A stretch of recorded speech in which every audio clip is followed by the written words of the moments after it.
Patient जब मेरे पास treatment के लिए आया हुआ था आज से 6 मंथ पहले, तब इनका वहाँ पे इरेक्शन नाम का कोई चीज़ ही मौजूद नहीं था। इच्छा होता था, लेकिन इच्छा सिर्फ दिमाग में होता था। इच्छा दिमाग में होने से क्या होगा? दिमाग तो अकेला कुछ नहीं कर पाएगा। दिमाग सिग्नल भेजने का काम करेगा जननांग तक स्पाइनल कॉर्ड के जरिए, लेकिन उस रास्ते में ही अगर कुछ ना कुछ प्रॉब्लम है, सिग्नल अगर ठीक से जा ही नहीं पाएगा जननांग तक, तब तो फिर आगे का काम नहीं हो पाएगा। मोस्ट ऑफ सब में चेंजेस मिले मुझे, मतलब हेल्थ इशू जो हो रहे थे जैसे कि बैक पेन, नेक पेन, सभी में अच्छा फर्क है। पर जब भी मैं एक जगह पे बैठ रहा हूँ ना, तो टेलबोन पेन हो रहा है, मेरा टेलबोन पेन हो रहा है एक जगह पे बैठा तो।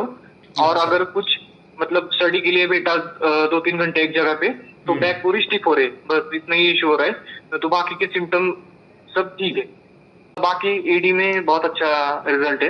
अच्छा, अगर इरेक्टाइल डिस्फंक्शन में बहुत अच्छा रिजल्ट है, मतलब 80% रिजल्ट है, 85। अच्छा, पर एक इश्यू आ रहा है कि मैं अगर एक जगह पे बैठा ना नीचे टेलबोन पे, तो फिर इरेक्शन में इश्यू आ रहा है। अगर टेलबोन हुआ ना तो इरेक्शन ठीक से नहीं हो रहा। अगर टेलबोन पेन नहीं हो रहा ना, तो सब फाइन है, फिर कुछ इश्यू नहीं है मुझे फिर। मतलब आपको एक जगह पे बैठने से प्रॉब्लम हो रहा है, चाहे आपका टेलबोन का प्रॉब्लम बोल लीजिए या फिर इरेक्शन का प्रॉब्लम बोल लीजिए। हाँ, एक जगह पे बैठा ना तो पूरा नमनेस आ रहा है स्क्रॉटम में। नमनेस आ रहा है। हाँ, एक जगह पे बैठने के बाद अच्छा, स्क्रॉटम में नमनेस आ रहा है, मतलब वो एनएस से लेकर स्क्रॉटम तक पूरा नमनेस आ रहा है, टेलबोन से लेकर स्क्रॉटम तक।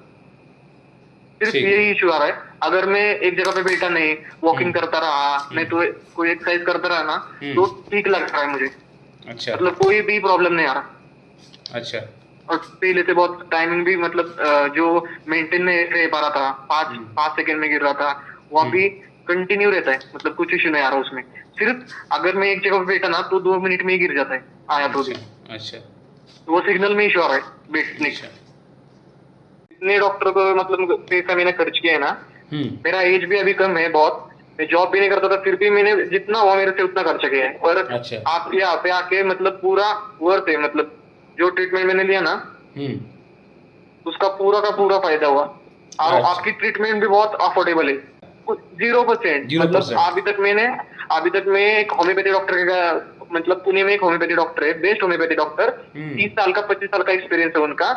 उधर मुझे 0% रिजल्ट मिला था। मैं 6-7 महीने मेडिसिन खाया था, ज्यादा ही, मतलब 8 महीने मेडिसिन खा रहा था मैं, पर 0% रिजल्ट था। आपको एक टाइम में वो एक मेडिसिन देते थे या फिर अनेक मेडिसिन देते थे? बहुत सारे और कॉम्बिनेशन देते थे, मतलब वो मतलब 4-5 मेडिसिन मिलके कॉम्बिनेशन होता है ना, वैसे मेडिसिन देते थे।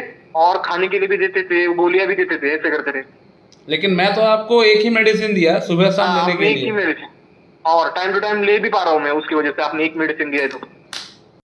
नमस्कार दोस्तों, अभी आपने जिस पेशेंट का आवाज़ सुना है, इस पेशेंट का अंदर यौन संबंधित प्रॉब्लम्स तो है, लेकिन इनका प्रॉब्लम जो स्टार्ट हुआ है वो इनका ब्रेन से हुआ है। ब्रेन से क्यों?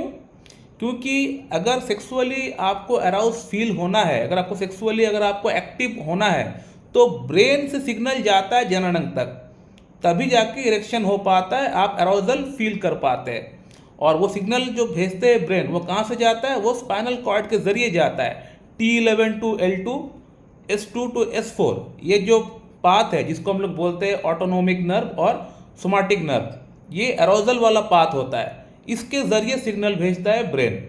तो यहाँ पे अगर कोई रुकावट अगर पैदा हो जाए, जैसे कि इस पेशेंट के साथ हुआ है, आप लोगों ने पेशेंट को एक जगह पे ये कहते हुए सुना भी होगा कि डॉक्टर साहब मुझे सिग्नल नहीं आ पा रहा है। आप लोगों ने सुना होगा शायद, अगर नहीं सुना है तो वीडियो को फिर से आप लोग देखिए।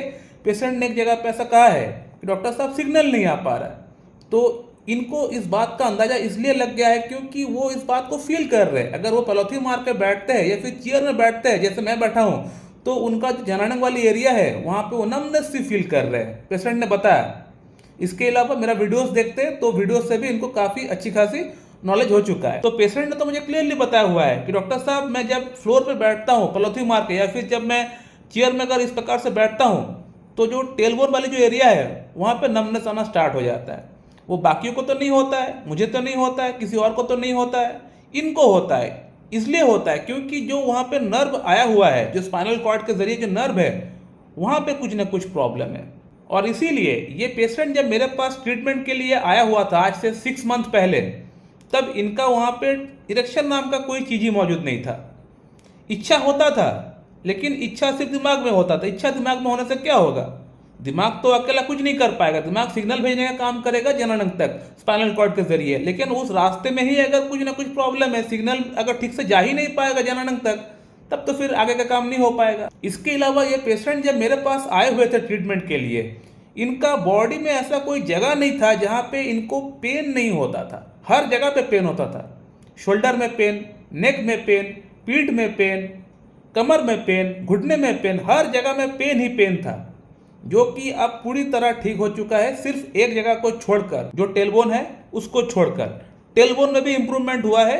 पहले जो दर्द होता था उस प्रकार का दर्द अभी नहीं होता है, वो भी काफ़ी हद तक कम हो चुका है, लेकिन पूरी तरह वो अभी तक ठीक नहीं हो पाया। लेकिन बाकी हर जगह का जो दर्द था वो पूरी तरह हमारा ट्रीटमेंट से गायब हो चुका है। अब इनको मॉर्निंग इरेक्शन आ रहा है, लिबिडो हो रहा है। इरेक्शन तो छोड़ ही दीजिए, जिस पेशेंट का अंदर इरेक्शन 0 था, अभी 80-85% इरेक्शन आ रहा है। ये बंदा सेक्स भी कर पा रहा है अभी। इनको इतना अच्छा इंप्रूवमेंट हो चुका है। इस पेशेंट को अब अगर कौन सी मेडिसिन अगर दी गई थी उसकी अगर बात करें, तो स्टार्टिंग में इस पेशेंट को मैंने दिया था conium Mac.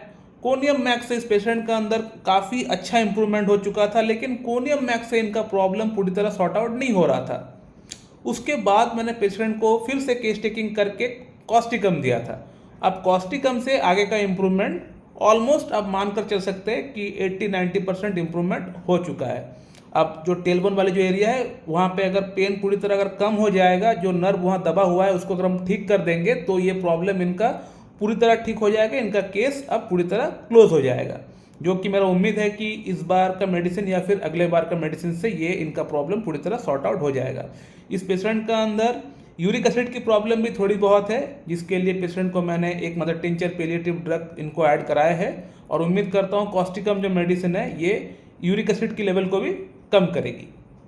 So my dear friend, ये है क्लासिकल होम्योपैथी। इस प्रकार से प्रैक्टिस करना चाहिए, जो कि मैं अक्सर बोलता हूँ, हमेशा बोलता हूँ, पिछले 5-6 साल से बोलता हुआ आ रहा हूँ, जिसके कारण से बहुत लोगों को इस बात का पता चला, मेरा वीडियोस के माध्यम से पता चला कि ओरिजिनल होम्योपैथी क्या है। नहीं तो वो अंधकार में जी रहे थे। और बहुत लोगों ने पिछले 6 सालों में मुझसे ऑनलाइन या फिर ऑफलाइन कंसल्टेशन भी किए। बहुत लोग तो वीडियोस में अच्छी कमेंट भी करते हैं, रिव्यूज़ भी डालते हैं। तो उन लोगों को मैं थैंक्स कहूँ पर्सनली, मेरे पास इतना समय नहीं होता लिखने का, तो उन लोगों को मैं थैंक्स बोलना चाहूँगा इस वीडियो के माध्यम से। सो माय डियर फ्रेंड, मैं इस वीडियो को यहीं पेंड करता हूँ। अगर आप लोग का मन में कोई प्रश्न है आप लोग कर सकते हैं, मैं आप लोग को वहाँ पर रिप्लाई दे दूंगा। So thank you very much and have a good day.